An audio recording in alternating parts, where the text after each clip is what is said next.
water is what we need to live. I often tell people you could probably live without a light bulb, but you really can only go a couple of days without water.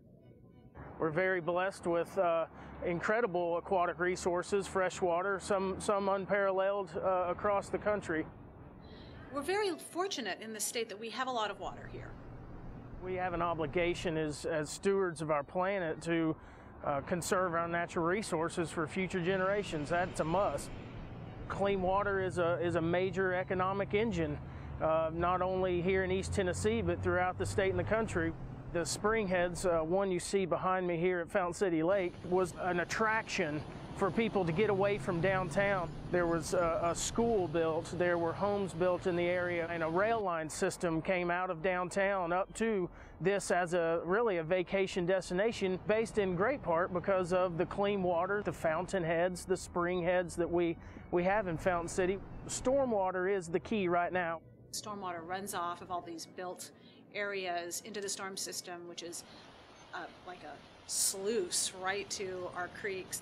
Our source water is the Tennessee River, and we draw about 35 million gallons of water from the river each day. That's treated at our Mark B. Whitaker water plant. An important part of what we do is ensuring public health. We have 77,000 customers, but we actually serve a population in the Knoxville area of a little over 200,000.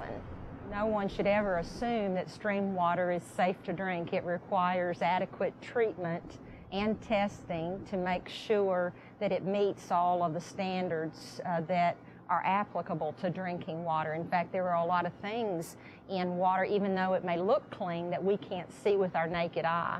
People don't realize that pollution happens every day. I think we think of pollution as that big event, BP, Kingston, but they don't realize that companies are given permission to pollute by the state. They have a permit that says you can discharge this much, but no more. And so every day there is pollution going on.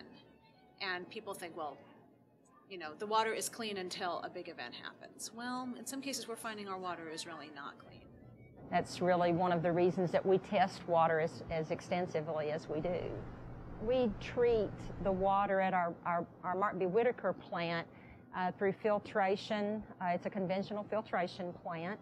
It goes through a series of steps. When it comes in, it's screened, and it's a disinfectant called chlorine dioxide is applied to it to kill bacteria, germs, viruses, other types of substances that could cause disease.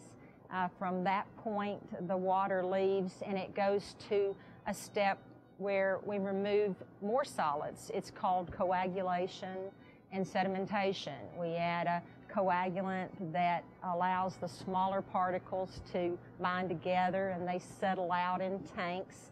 Again, the whole purpose in that is to remove solids from the water.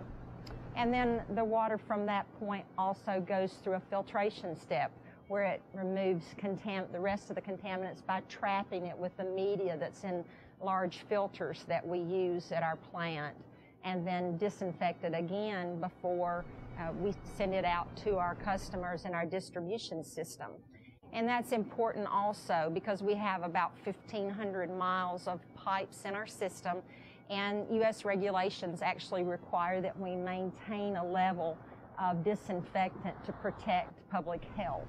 It must meet all of the EPA, federal and state drinking water standards. All of our water meets those standards on a daily basis.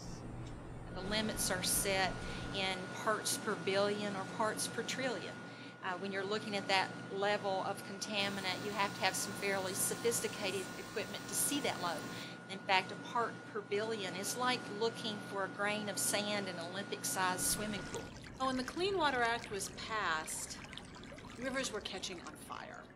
The Cuyahoga River had caught on fire many times, but the last straw was when it burnt down a railroad bridge.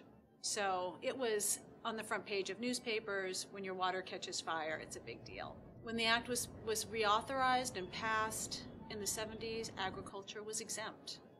And now we're finding that agriculture is not just a mom and pop affair, it is a huge industry.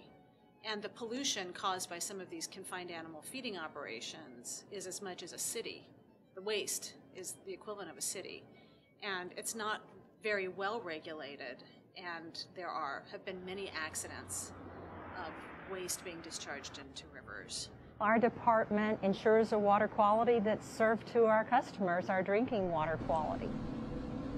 We perform a total of more than 100,000 different tests here at KUB's Water Quality Laboratory in order to ensure the safety and the health of our drinking water, and also the water quality in our streams and area waterways.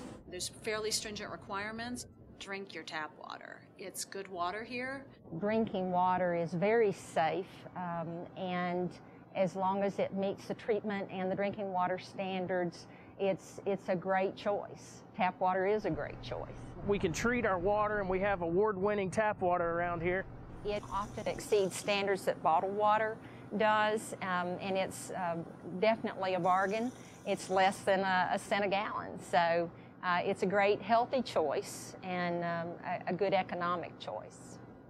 A supply that comes directly to your house, you just turn on the tap and there it is.